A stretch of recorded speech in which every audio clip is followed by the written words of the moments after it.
গেল বছরে প্রায় 11,000 বাংলাদেশি শিক্ষা, ভ্রমণ বা কাজের ভিসায় যুক্তরাজ্য আসার পর আশ্রয়ের আবেদন করেন, যাদের বেশিরভাগই রাজনৈতিক আশ্রয় প্রার্থী।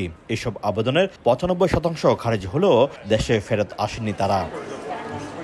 অবৈধ বাংলাদেশি অভিবাসীদের দ্রুত ফেরত পাঠাতে কঠোর অবস্থানে ব্রিটিশ সরকার। এর ধারাবাহিকতায় বৃহস্পতিবার অনুষ্ঠিত হল বাংলাদেশ ও ব্রিটেনের স্বরাষ্ট্র বিষয়ক প্রথম যৌথ ওয়ার্কিং গ্রুপের বৈঠক, যেখানে স্বাক্ষরিত হয় ফাস্ট ট্র্যাক পদ্ধতিতে সাক্ষাৎকার ছাড়াই অবৈধ বাংলাদেশিদের দেশে পাঠানোর বিষয়ে সমঝোতা চুক্তি।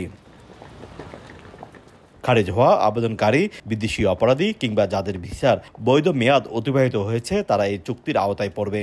এর ফলে যুক্তরাজ্য থেকে অবৈধ বাংলাদেশিদের ফেরত পাঠানোর প্রক্রিয়ায় দীর্ঘসূত্রিতা থাকলেও তা কমবে বলে ধারণা করা হচ্ছে।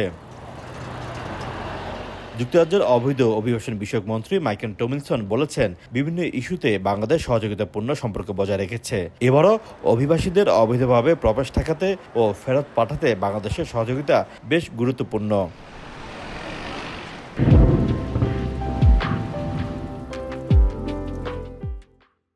অন্যদিকে যুক্তরাজ্যে নিযুক্ত বাংলাদেশের হাই কমিশনার সাইদা মোনা তাসনিম বলেন, দুই দেশের সঙ্গে অর্ধ শতকের বেশি সময় ধরে সুসম্পর্ক। অভিবাসন নীতিমালার অপব্যবহার রোধে বাংলাদেশ সরকারও বেশ কঠোর। গেল এক দশকে আশ্রয়ের আবেদন করে ব্রিটেনে অস্থায়ীভাবে থাকার অনুমতি পেয়েছেন 11,000 বাংলাদেশি, যা সংখ্যার দিক দিয়ে দ্বিতীয়। শোয়েব কবির, সময় সংবাদ, লন্ডন।